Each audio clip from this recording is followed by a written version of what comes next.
Welcome to GardenDC, the podcast about everything gardening in the Washington, D.C. and Mid-Atlantic region. I'm your host, Kathy Jentz. I'm the editor of Washington Gardener magazine, and we're aimed at gardening enthusiasts, people who grow everything from edibles to ornamentals, natives to exotics. If it grows in our area, that's what we talk about.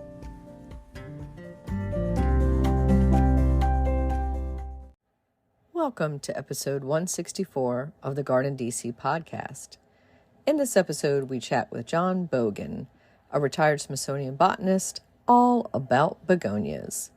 The plant profile is on Salvia Black and Blue, and we share what's going on in the garden as well as some upcoming local gardening events in the What's New segment. We close out with The Last Word on Raspberries by Christy Page at the Food Gardening Network. This episode, we're joined by John Boggan. He is a retired Smithsonian botanist and a begonia enthusiast. Welcome, John. Hi, Kathy. Great to have you on, and we're going to be talking about all things begonias. And first, though, we want to talk a little bit about you, John, and your background. And we've known each other for years through GardenCom, the Garden Communicators Association, through a group you started, I think, called DC Tropics. That was a long time ago, yeah. Yes. Maybe we'll talk a little bit about that group, too. But we like to ask our guests on the GardenDC podcast, were they born with chlorophyll in their veins and a green thumb? I don't know about born, but I started at a pretty early age. So my father always had a vegetable garden, like going back to when I was like 4 or 5 years old. And he told me that I always wanted to be out in the garden working with him. And my mother always grew houseplants indoors. So I kind of got it, I guess, from both sides. And when you were helping in that vegetable garden as a child, did you enjoy it or did you consider it a chore?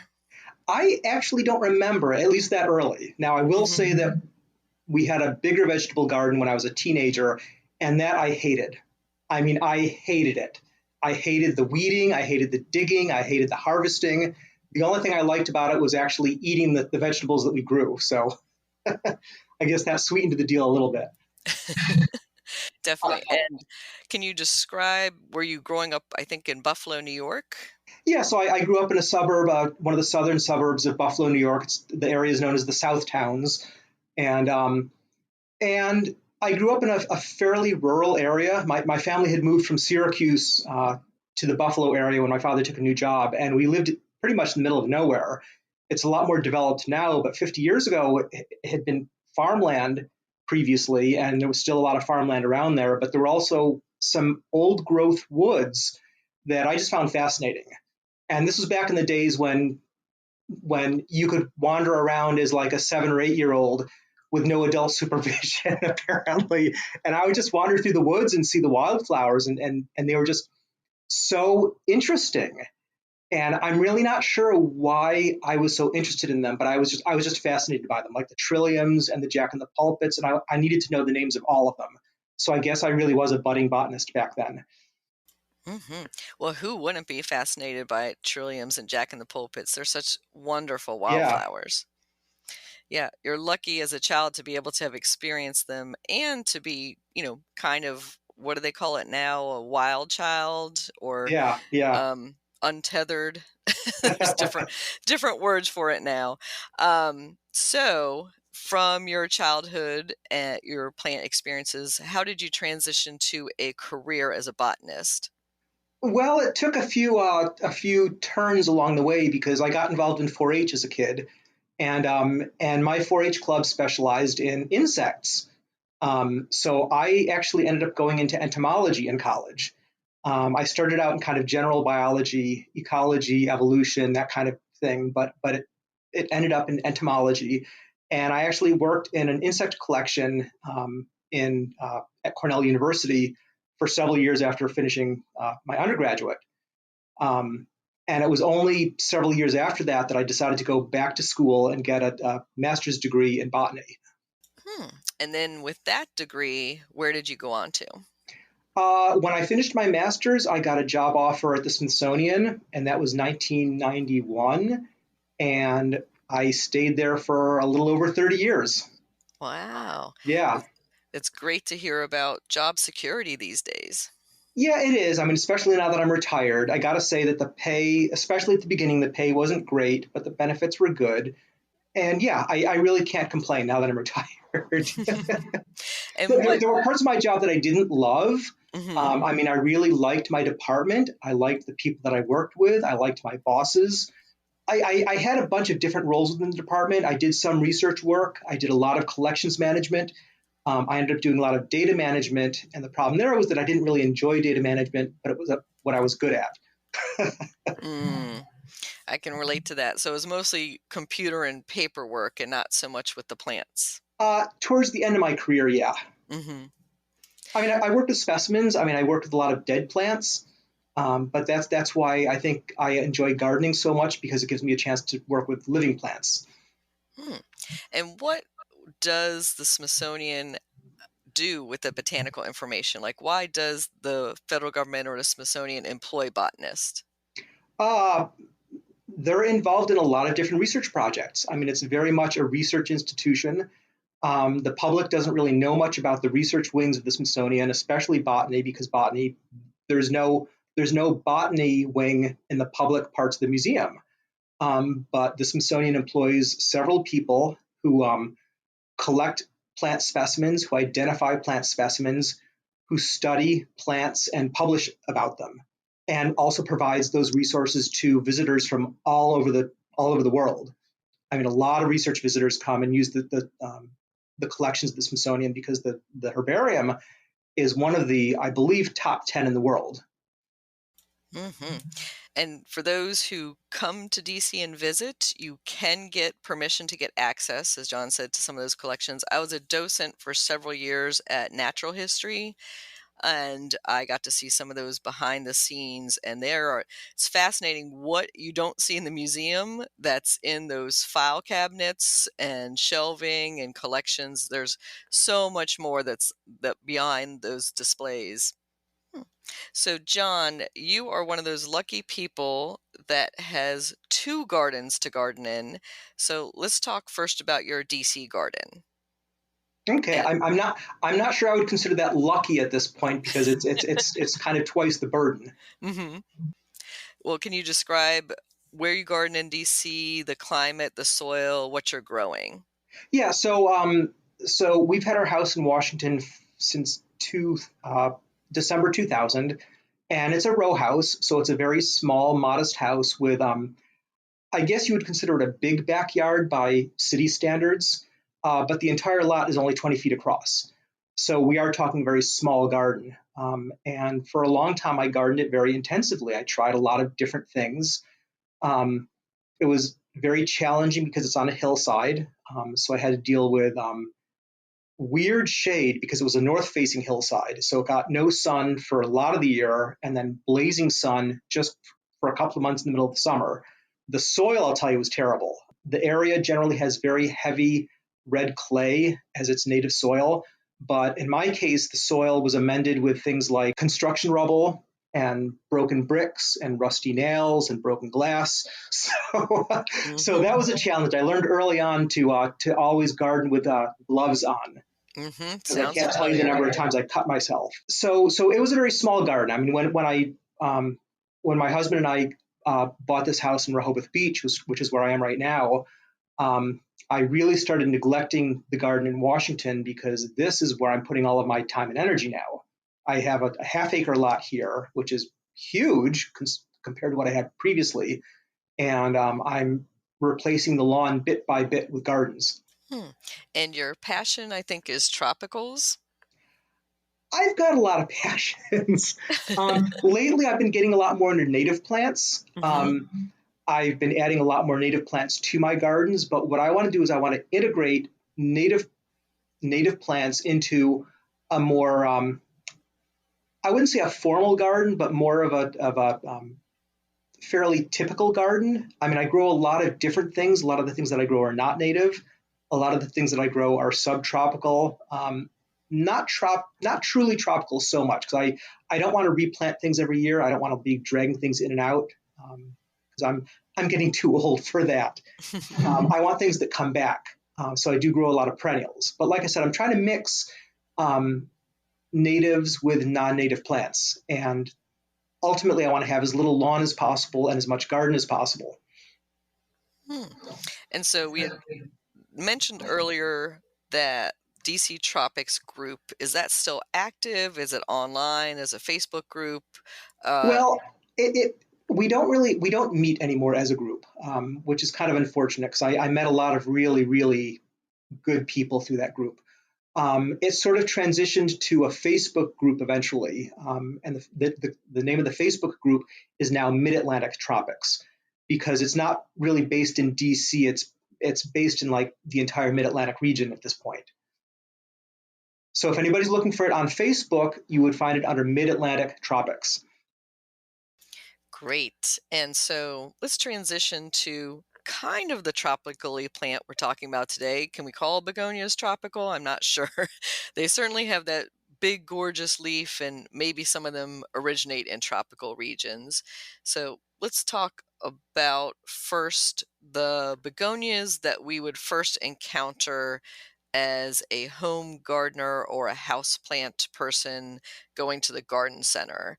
And I think some of those common varieties. Well, first of all, the begonia family is a huge, huge family. And the interesting thing is that there's only 2 genera in the entire family. One genus is the genus Hillebrandia, and there's only 1 species, and it occurs in Hawaii, which is really weird. But all the rest of the species are in the genus Begonia. So the genus Begonia has about 1,500 species.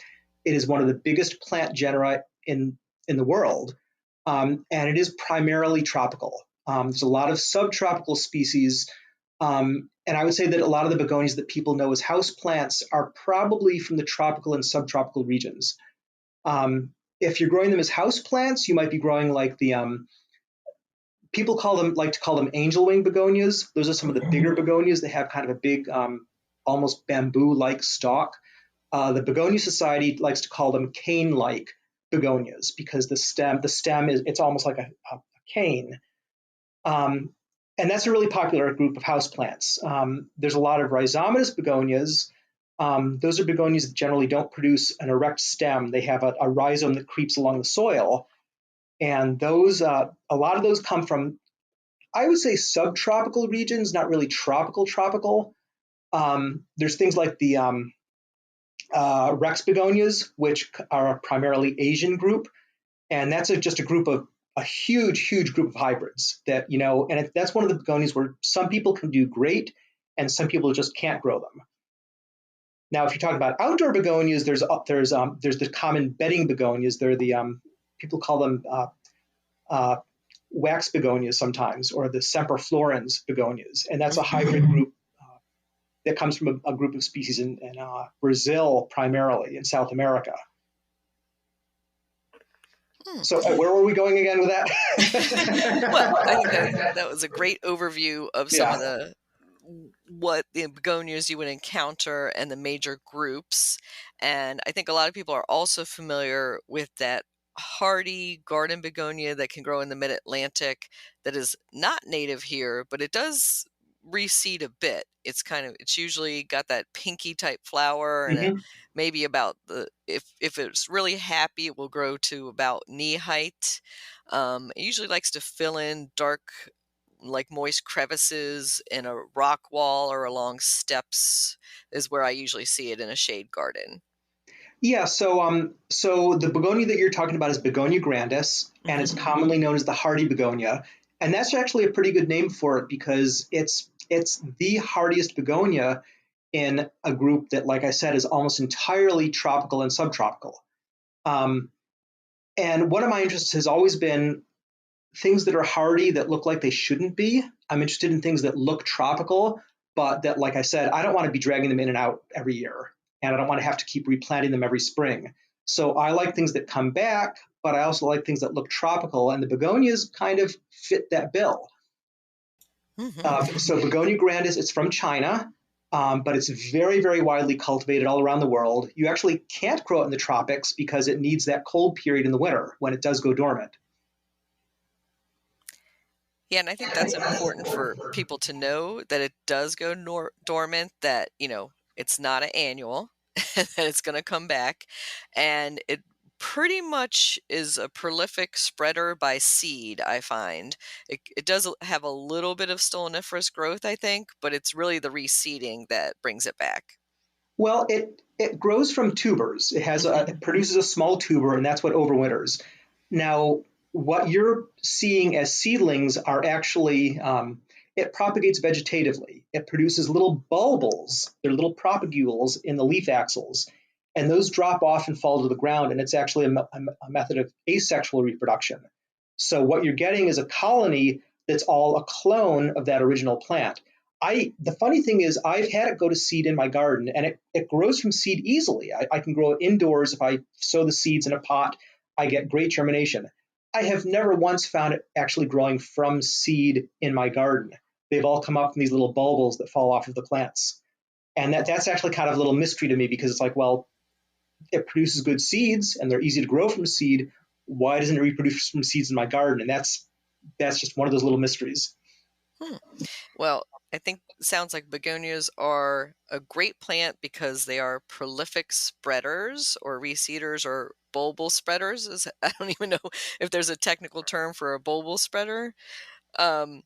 But maybe we'll just jump right into propagation and then talk a little bit about begonia care after that. So aside from them spreading themselves around, how can we, as a begonia collector or somebody who might go to somebody else's house and see a beautiful begonia that we want to share, propagate that plant? Well, if you're talking about some of the more common house plants, a lot of them you can grow very easily from leaf cuttings. Now, if they produce a stem, you can often do them from a stem cutting. And with the angel leaf types or the cane-like begonias, those, for whatever reason, you cannot propagate those from leaf cuttings. The leaf will root and then never produce plants. So those you do have to propagate from stem cuttings. But most other begonias you can produce from a leaf cutting. And you can just take a leaf and stick it in I don't recommend putting it in water. A lot of people do. I just find it easier to just put it directly in soil. So put it in a bit of potting soil with a plastic bag over it and just keep it someplace bright but not in direct sun. And they'll put out roots and new little plants in no time. You can even cut the leaf into pieces, and you can usually get a new plant from every piece of the leaf. They're incredibly easy to propagate. I think that's one reason why begonias are so popular. And when you say place the leaf, are you talking about horizontally laying it on the soil or actually kind of vertically inserting it into the soil? It doesn't really matter. That's the funny thing. They're so easy to propagate. Now you can take the whole leaf and just stick the petiole in the soil, and it'll root and produce new plants. Or you can lay the entire leaf flat on the soil. This is a very old-fashioned way to do it. You lay it flat on the soil, and then you nick the veins, and it'll produce a new plant at each nick. But I find it easier to just cut the leaf into sections, and you just make these little leaf wedges. And as long as each section has one of the veins in it, you just stick it vein down in the soil, and it'll root and produce new plants. Yeah, so easy. And I think it's one of the best things as a pass along plant because you can literally mail that leaf to somebody, right? So Oh, absolutely, yeah. it can be off the plant for several days. It doesn't have to be like fresh cutting stuck right in. So like many succulents and other plants, you can actually share it by mail. Oh, yeah. Yeah, as long as it doesn't dry out, so you want to pop it into a plastic bag. You don't want it to get too hot, and you don't, because that'll cook it. You don't want it to freeze, and you want to keep it out of direct sun because that'll cook it. But yeah, they will last for days in a plastic bag, and sometimes they'll even start producing roots while they're in the plastic bag, with no soil, no water, anything. That is my kind of plant, John. Live without soil and care or anything. But yeah, you want to get it planted probably soonish once Yeah. it arrives. Yeah. And so let's talk about the soil it likes. So what do most begonias like to grow in? There are a few odd begonias that I'm not going to go into that want really specialized conditions, but most of the begonias that most people are going to come across want pretty much the same kind of soil. They want something that's very well drained, very loose and porous, that doesn't stay wet. That's the important thing. There are very, very few begonias that want wet soil. They want to stay moist, but with a very well aerated soil. And most of them, you want to let them even dry out a little bit in between waterings. So I generally use very standard potting soil mixes. I use Miracle Grow, I use Pro Mix, I use all different brands. I wouldn't say that there's one brand that's better than another. It's all about the soil texture. As long as the soil is well drained and doesn't pack down and you don't keep it wet all the time, I do often add a little bit of extra perlite because that does help lighten up the soil a bit. But otherwise, a lot of it is really about how you water it, and you just don't want to overwater them. That's going to be a problem for me, John, because I am a member of Overwaters Anonymous. Yeah. Well, all the more reason for a really well-drained soil then. So, and maybe a clay pot rather than a plastic pot for good drainage, or what do you recommend?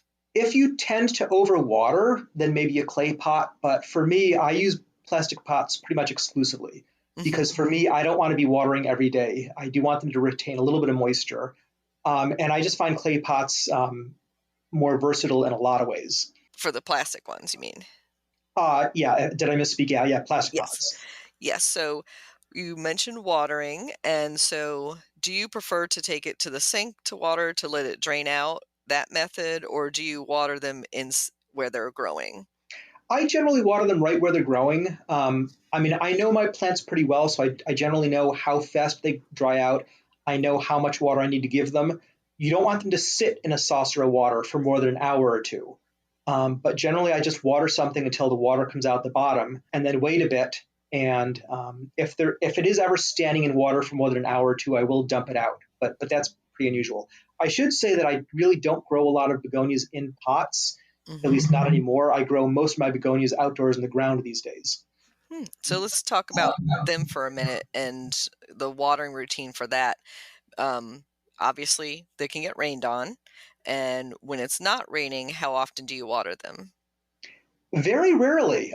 Most begonias are more drought tolerant than people realize, especially if they're growing in the shade. Now, if they're growing there are some that grow in full sun, like if you're growing the semperflorens types, those are the very common bedding begonias that people grow as annuals. Those can take quite a bit of sun. They might wilt a little bit, so those you might want to keep watered during a dry period. But I very rarely water them unless we've had an extended drought. And is an indication drooping or a little bit of brown edges? When do you know to water them? I would say either one of those. If they're drooping, especially if they're drooping at night, if they're still wilted at night and they don't look better by morning, that's generally a pretty good indication that they do need water. Because some of the drooping could be because of high heat, but they will put up with that, correct? Yeah, I mean, they'll often wilt a little bit during the day just because it's very warm. And if it's a little bit on the dry side. But like I said, if they perk up at night, that's a good sign. Great. And for indoor begonias, what's the best light situation you can give them? The ones that you're growing indoors generally want the same kinds of conditions. They want bright, indirect light. There are some that can take full sun, but I would say most of the ones that you grow as houseplants, I would say morning sun would be good for a lot of them, as long as they're not getting direct sunlight during the hottest part of the day. I would say bright, indirect light for pretty much all of them. So maybe eastern exposure. Yeah. If you have like big north windows that get a lot of light, that's perfect for a whole lot of houseplants, but especially begonias. Great. And then you had mentioned for the outdoor ones, put them in a shady situation, definitely not afternoon sun. It depends on what you're growing. Like I said, the bedding begonias, the semperflorens types, or the wax begonias, a lot of those, I'm amazed to see those growing in full sun. I don't. For me, the ones I grow don't want that much sun, so I'm always a little surprised. They do seem to take full sun. If you grow the dragonwing types, those are a fairly new hybrid type, but those get much bigger leaves and they grow as much bigger plants. Those can take a fair amount of sun as long as they're getting enough water. And that's kind of a general rule of thumb that the more sun a plant gets, the more water it needs, or the more water you can give it, the more sun you can give it. And so fertilizing is next on my care question list. So I would imagine that those grown in pots or indoors would need a bit of fertilizing. Not a lot. I do fertilize the ones that I grow indoors occasionally, not really often.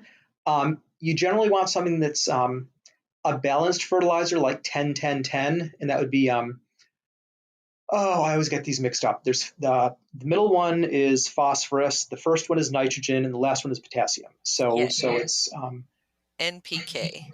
Yeah. So generally, the really leafy types do like a lot of nitrogen, but we're not talking huge amounts. I mean, I would say fertilize very lightly.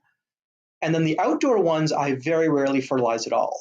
My attitude is that if the soil is good, they don't really need fertilizing. When I plant them, I'll add some compost to the soil, and then I may add something like, lately I've been using an organic fertilizer called Espoma plant tone, which I think improves the soil more than anything else. It provides some nutrients, but a lot of it is really just about the soil health. And so I'm going to ask you a dreaded question, I think maybe amongst begonia people, is the shedding. So, and cleanup, especially for the houseplant one. So they tend to self-shed the blooms, and you're not having to do any pruning or snipping or deadheading too much, right?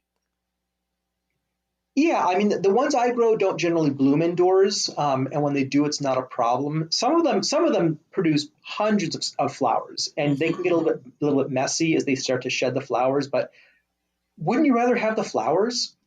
I mean, I think it's a small price to pay to have something blooming indoors.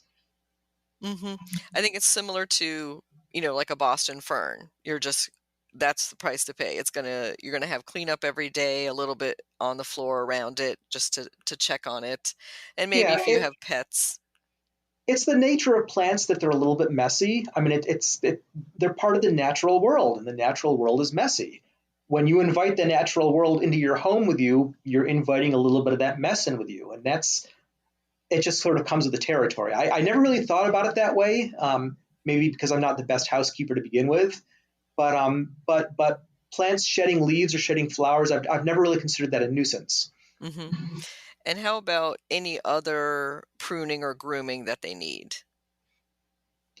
Well, the ones that produce stems can sometimes get a bit gangly, like the cane begonias. Some of them can grow like 6-8 feet tall if you let them. I mean, I've seen photos of people with them like brushing their ceiling. Wow. And I'm like, cut that thing down. Now, the way that those grow is that they produce a clump of stems that all come up from the base. They don't branch very much. They'll branch a little bit if you cut them back, but they just keep sending up new growth from the base. And so you can just cut off those old canes right at the base, and it'll set up new ones. And that's really the best way, I think, to prune those. Most other begonias, like the rhizomatous ones, all you really need to do is take off the dead leaves. They don't really need a whole lot of pruning. Yeah, that's what I was thinking is, if you see any brown tips or any actual dead leaf, just kind of edit those out. And then the rest is, pretty low maintenance. Yeah, and one of the dirty little secrets is that you can take all those leaves off. I mean, begonias, as long as they have a healthy rhizome or stem, you can take all of the leaves off. Like if you have a pest problem, sometimes that's something that you might want to do. Or if it's just looking kind of ugly and you want to refresh it, you can cut those things down, and they'll generally survive and put out new growth. Wow. And that does bring up my next question, which is insects and disease that are common to begonias and how to deal with those. Yeah, they do have pests indoors. I mean, indoor plants in general do, and that's one reason why I grow fewer plants indoors lately. You're more likely to get pests if you're bringing a plant in from outdoors. So you might have things like thrips, or a big problem for me was mites. There are mites that are more or less microscopic, like broad mites. You don't see them until they're doing damage to the leaves, and even then you need like a microscope to see the actual insects. In a case like that, I would just cut all of the leaves right off the plant, and that would often get rid of the infestation right there. You might have trouble with whiteflies. You might have trouble with aphids, sometimes thrips. Mildew, powdery mildew is probably one of the big ones. But outdoors, that's one reason why I like growing plants outdoors. Pests are very rarely a problem for me outdoors, especially on begonias. So I got to say, grow the plants outdoors. And if you do have them as a houseplant, you can, of course, bring them outdoors for the summer months, maybe like May 15th, October 15th in the mid-Atlantic is probably a good window for them. Yeah. I mean, you want to bring them out after they're not going to get frosted. I'll tell you, a lot of them, if they do get frost damage, don't give up on them because they'll often recover. But yeah, you want to move them outdoors. The general rule of thumb in the Mid-Atlantic area is around Mother's Day. I mean, mid-May, that's when you can usually get plants outdoors and not worry about frost anymore. The fall is a lot iffier. You kind of have to pay attention to the forecasts, but in the city at least, I've had my first killing frost come in like mid-November or even early December sometimes.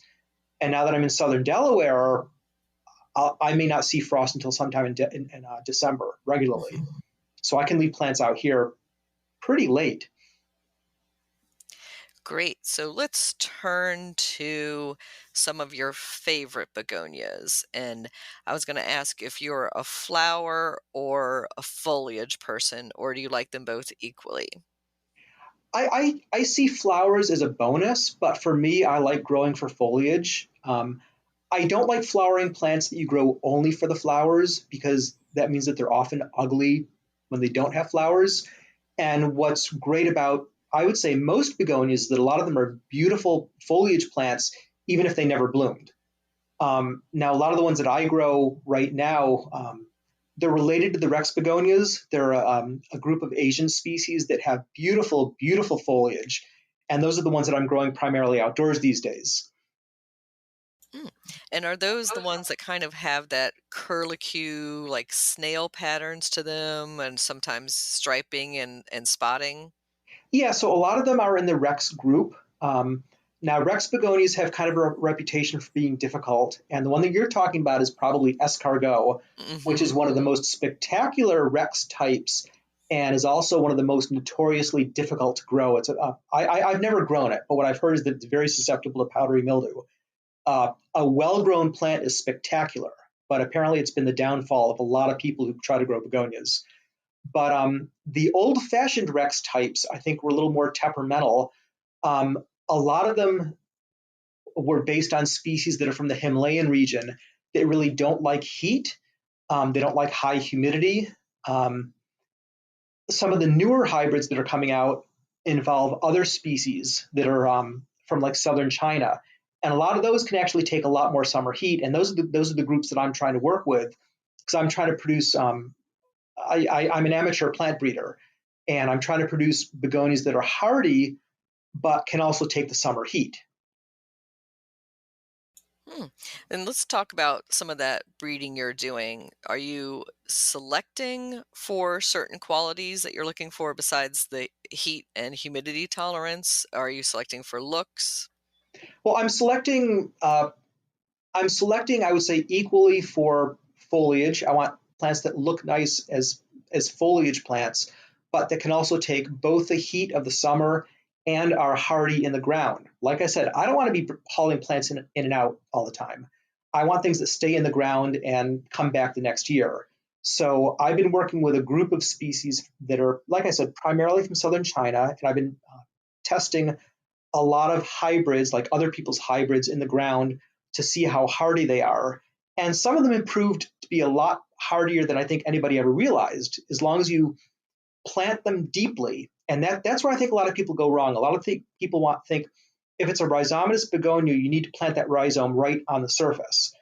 And that's kind of the standard advice for rhizomatous begonias in general. With these hardy ones, you actually want to plant that rhizome a couple of inches deep. And it will not kill the plant, and it will help it get through the winter because you want to get it below the frost. You want to get it below the frost zone. That's great advice. I have the Sterling, is it called Sterling Moon? Yeah. new introduction, and that one is still in the large pot it came in. So I plan to plant it this fall, and so I'll plant that deep and maybe even give it an extra mulching around that stem. Yeah, I mean, extra mulch does help. Now, I would recommend planting these in the spring rather than the fall Hmm. because you want to get these things established in the ground. You want them to have a good root system. You want them to have a nice, healthy rhizome. Um, so my recommendation is to plant these sort of marginally hardy or hardy begonias in the ground in the spring. And what I do is I actually plant them in a little depression. I plant them in a little. Somebody asked me once, why do I plant all my plants in little divots? And there's a couple of reasons. One is that it makes it easier to water them because the water kind of runs in and goes where I want it to go. But also in the fall, I can throw some mulch or some soil over it, and that helps get the rhizome through the winter. And like I said, they really don't mind being a couple of inches deep. They'll just send up new shoots in the spring as long as the ground didn't freeze too deeply. Hmm. And can you describe some of the breeding work that's being done by some of your colleagues and some of the new introductions that you might be trialing or keeping an eye on? Well, the one that you just mentioned, Sterling Moon, that's part of a new series by plant breeder and plant explorer and plant introducer Ozzie Johnson, and he's working with the ladies at Plants Nouveau, and they're actually working with some of my hybrids also. They have one that they're just now releasing called Summer Storm, and that's one of my own hybrids, and I think it's a really really cool plant, and I'm very pleased with it. But they're working with they have a bunch of new ones in the works from Ozzie Johnson. Um, now Terra Nova Nurseries has released a whole bunch of begonias, and they are saying that they're hardy, some of them at least to zone 7. I have not trialed any of their begonias, and I really can't comment on them except to say that in photos at least they are beautiful, and some of those are starting to hit the market. I can't give you the names of any of those off the top of my head. Another breeder that's coming out is Ball Horticulture, and they've come out with several. I think that they're responsible for the Jurassic series. Now, the Jurassic series of begonias, again, these are sort of the Rex-like begonias, kind of the new wave of the Rexes, where they're a lot more heat tolerant.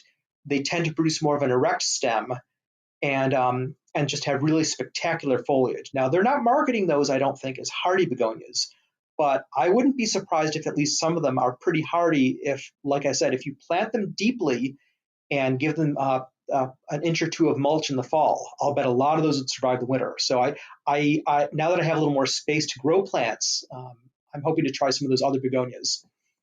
Interesting. So Terra Nova, for our listeners, is based in the Pacific Northwest. So their zone 6, 7, 8 might be a bit different from our mid-Atlantic DC area 6, 7, 8. And their summers are very different because their summers generally tend not to be quite as hot and humid, and that's something that we have to contend with in the Mid-Atlantic region.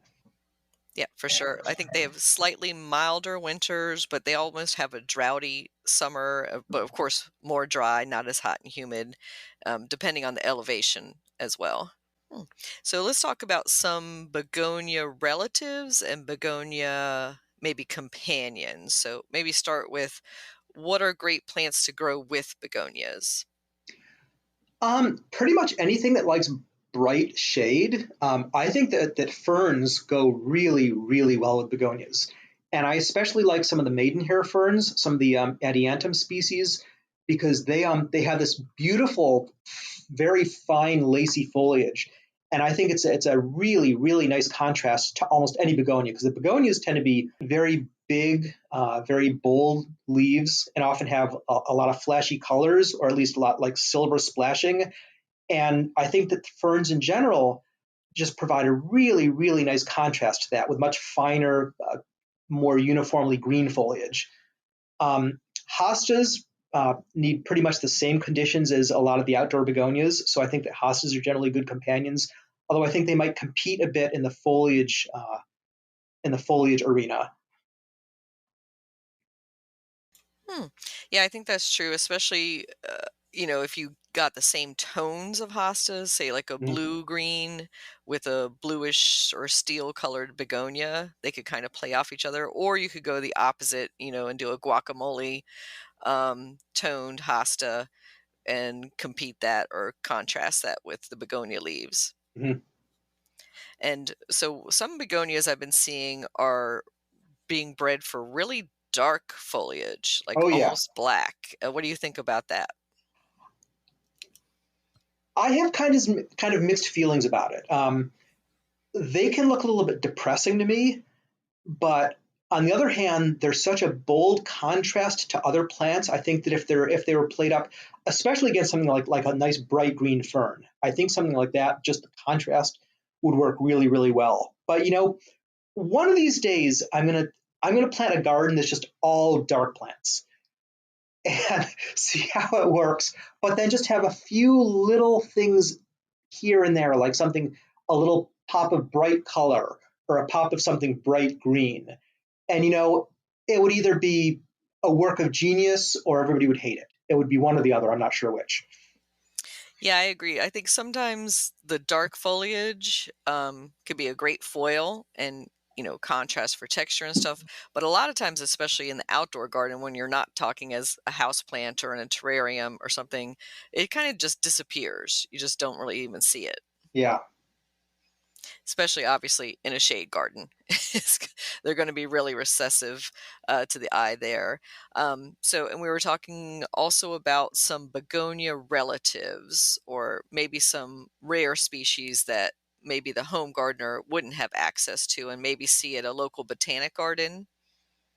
Yeah, the funny thing is begonias don't have any really close relatives.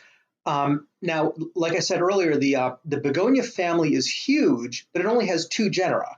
Now, the genus Begonia has 1,500 species of begonias, and there's exactly one other genus in the entire family, and it has exactly one species, and it's found in Hawaii, and that's the genus Hillebrandia.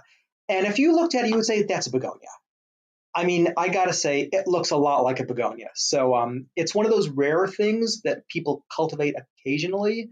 You might see it in the wild if you knew where to look in Hawaii, but it's not something that you're going to see very often.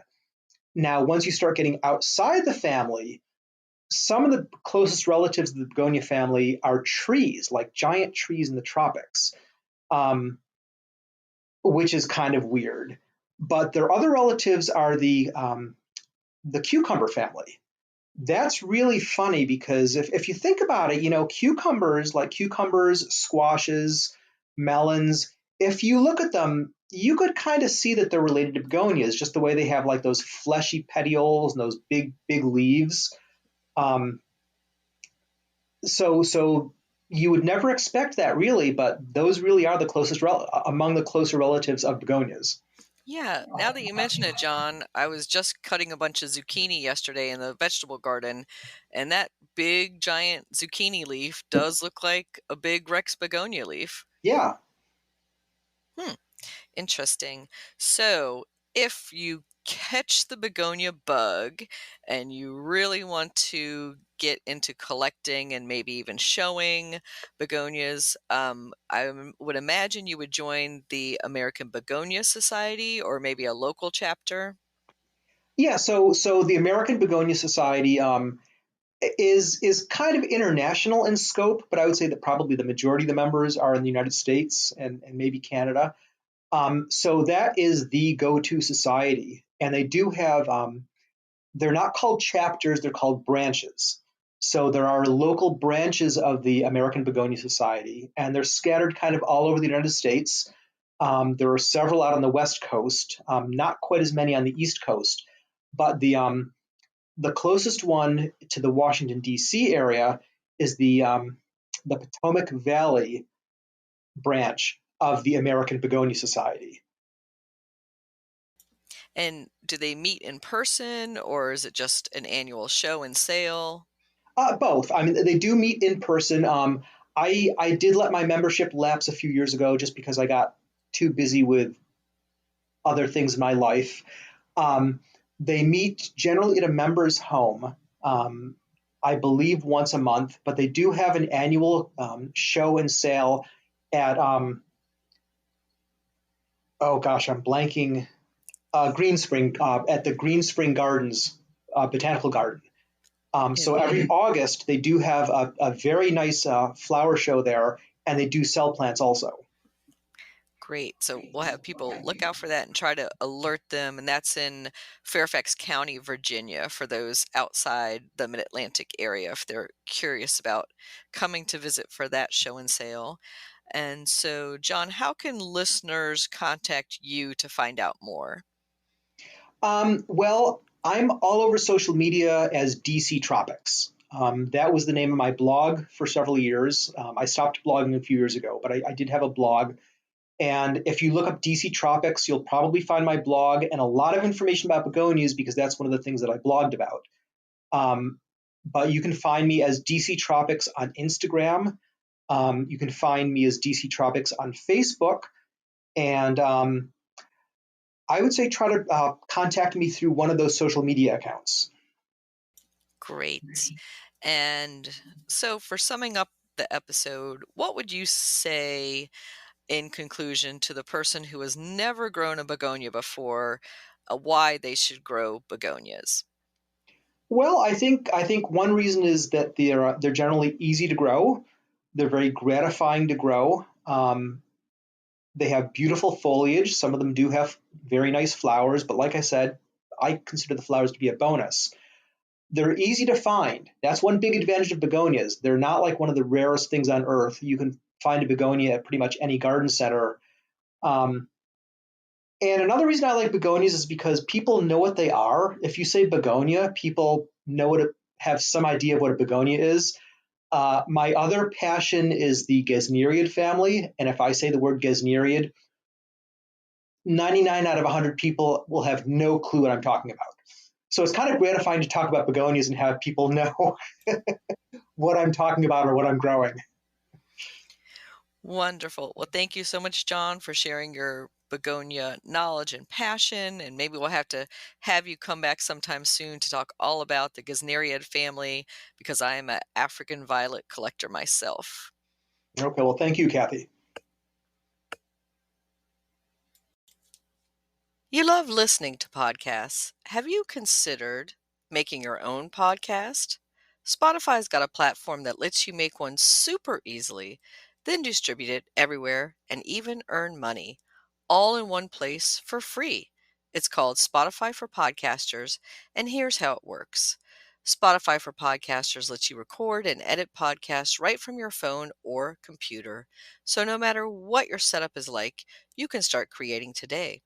Then you can distribute your podcast to Spotify and everywhere else podcasts are heard. Video podcasts are also available on Spotify.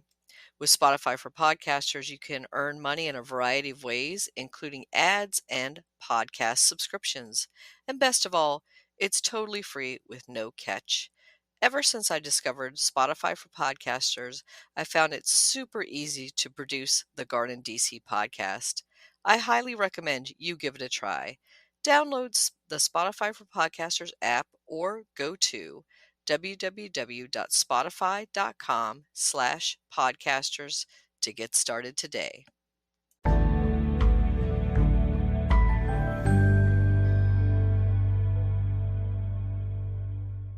Salvia Black and Blue Plant Profile. Salvia guarnetica Black and Blue is a tender perennial salvia. It has bright green foliage and brilliant blue flowers with purple-black calyxes. Digital photos don't do it justice. It is a true blue flower that really is striking to see in person in the late summer to early autumn garden. It is also known as anise-scented sage black and blue and the Brazilian anise sage black and blue. The Latin names were previously Salvia cerulea and Salvia melanocalyx. Butterflies, hummingbirds, and other pollinators love its tubular flowers. The leaves are fragrant and deer do not bother it. It grows best in full sun in well-drained soil. It will flop if planted in too much shade. It grows to 2 to 5 feet high and wide. deadhead the spent flowers to encourage additional blooms. Otherwise, it's pretty low maintenance.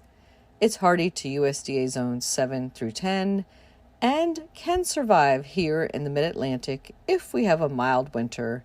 But if you think we will have a hard winter, cut it back and pot up several plants divisions in the fall for overwintering in a sunny window.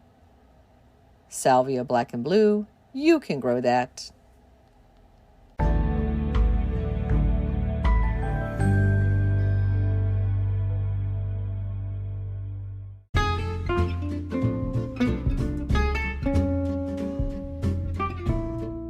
What's new in the garden this week? Well, we finally got a little bit of much needed rain after this heat spell, but we could use a lot more rain, and I'm sure many of you out there listening are in that same boat.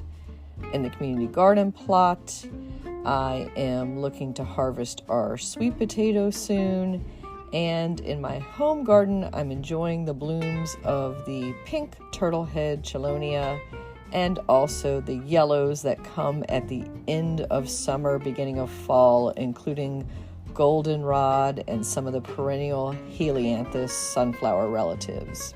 I wanted to mention a new segment or benefit. If you follow this show on Spotify, so just make sure you're subscribing to it on the Spotify app, there are polls at many of the most recent episodes, and you can share your thoughts and reactions about the episodes there. And maybe I'll be pulling some of those reactions and sharing them in future What's New segments. So definitely share what you love, what you don't love, what you'd like to hear more about in those listener polls on Spotify. And another place to share your opinions is on the facebook.com Washington Gardener magazine page. This week, there is a very lively discussion going on about pokeweed. I thought I posted pretty innocuous little photo of beautiful pokeweed berries that I came across, but I mentioned that they are toxic to the touch, which I had sourced from newhampshire.edu and a WebMD site. And of course, not the best thing to eat either. But you thought I would have called somebody's baby ugly because there was a visceral reaction to my post correcting me that it is not toxic to the touch, but I am still doing research on that and seeing the truth behind it, because it does seem like some people do have a touch or reactive skin rash to being around pokeweed, similar to that of poison ivy. So trying to get to the bottom of that, and I'd love for you to comment on your opinions about pokeweed. Do you love it? Do you consider it a garden thug? Are you having it ripped out? Have you had reactions personally to it when touching it? I'd love to hear everybody's opinion in that ongoing conversation on our Facebook page.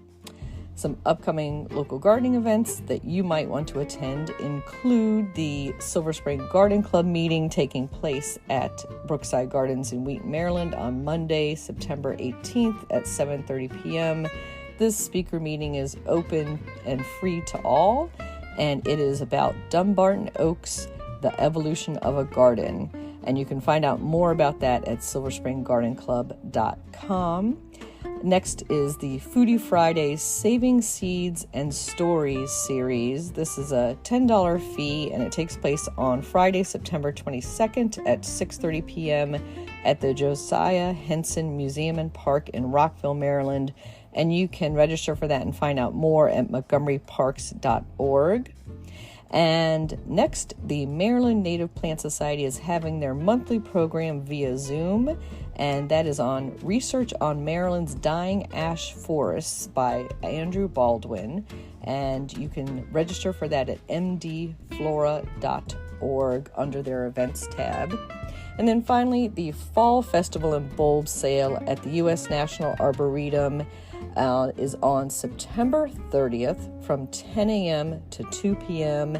They have 52 different types of bulbs for sale, ranging from alliums to irises to tulips You don't need to register, but they'd like to know to expect you there, so you can find out more at FONA, F-O-N-A, FONA.org. Happy gardening!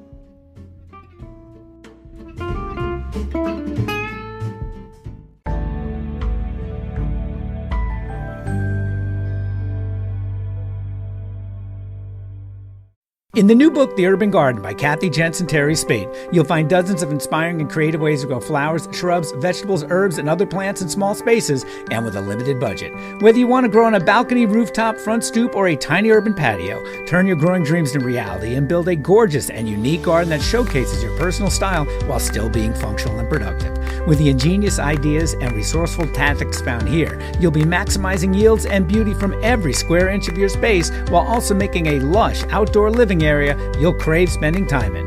Whether you're growing edible plants or beautiful flowers, the 101 amazing growing ideas found in the urban garden will turn your tiny urban yard into a treasure trove of green you'll be proud to share with family and friends. Buy your copy today at your local retail bookseller or order it online now at Amazon.com or bookshop.org.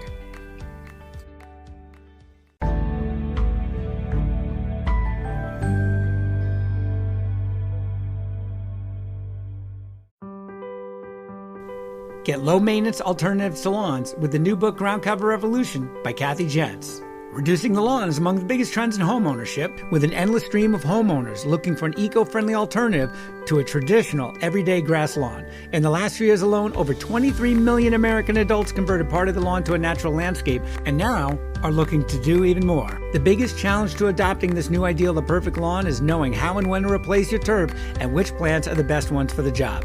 Ground Cover Revolution is here with all the answers you need. Included are 40 in-depth profiles of plants that are perfect choices for replacing a grass lawn. There are options for sun, for shade, for dry and wet sites, and for various climates around the globe. There are choices that bloom, options that are evergreen, and selections that are deer-resistant. Author Kathy Jentz has also included an incredibly useful chart that gives you all the details on each of the 40 choices for quick reference and to make your ground cover selection process even easier. Whether you want to replace the entire lawn or just reduce the amount of land dedicated to turf, Ground Cover Revolution will help you usher in a new and improved idea of what a beautiful lawn should be. Available at bookstores now and also at Quarto.com, where you can get 30% off using discount code GARDENING30.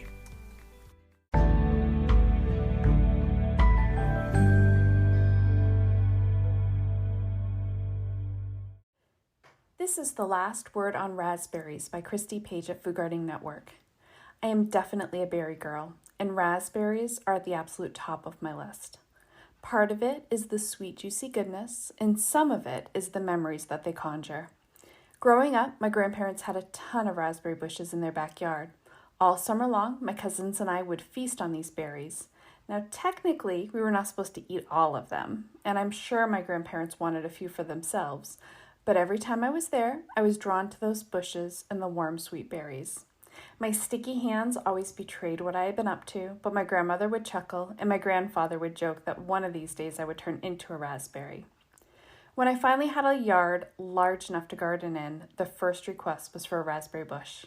My husband decided that the perfect birthday present was starting my very own raspberry patch. He purchased 4 bushes, a couple of trellises, and some fertilizer. All summer long, I watched those bushes grow and even managed to have a few raspberries. It was one of the best birthday presents ever. The next year, we noticed that the plants had multiplied. Not only did I have my 4 original sturdy bushes, but there were also several other smaller bushes sprouting up around them. We started having to watch carefully where we weed whacked or mowed to make sure that we did not harm any of these precious plants. In the next few years, these bushes continued to multiply until I really did have my own raspberry patch. Every morning, all summer long, you would see me out there picking berries, although I will say very few actually made it into the house. I love them warm, sweet, and freshly plucked. Then came last year. We had a horrible storm that poured buckets of rain. It washed out a large part of our yard right where my precious raspberries were. When it came time to repair the damage, it was very hard to save the few bushes remaining. We had to have new topsoil brought in, and that whole area was redone. My heart was broken, but I figured we could start again. Imagine my surprise this year when my husband came in from mowing to tell me that I have new raspberry bushes growing. Between the rain and the yard work, the tiny bushes and seeds were pushed more to the edges of the yard. Instead of one raspberry patch, I now have bushes lining most of the backyard. They're still small, but they're definitely growing. I can't wait for next year and hopefully a bounty of sweet treats each morning. Until then, it may be time for a quick trip to my grandparents' house. This was The Last Word on Raspberries with Christy Page at foodgardening.com.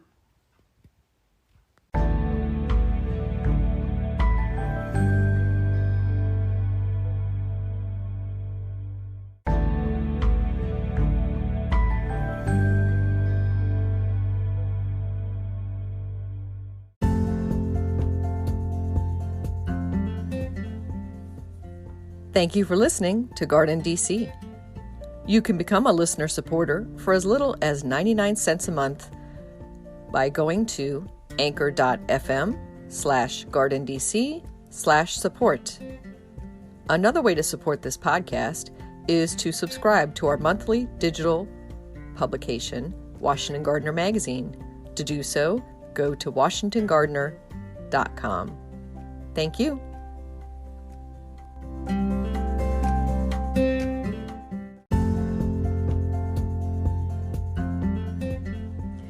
You can find Washington Gardener online at washingtongardener.com, on Twitter at WDC Gardener, on Instagram at WDC Gardener, and on Facebook.com at Washington Gardener Magazine.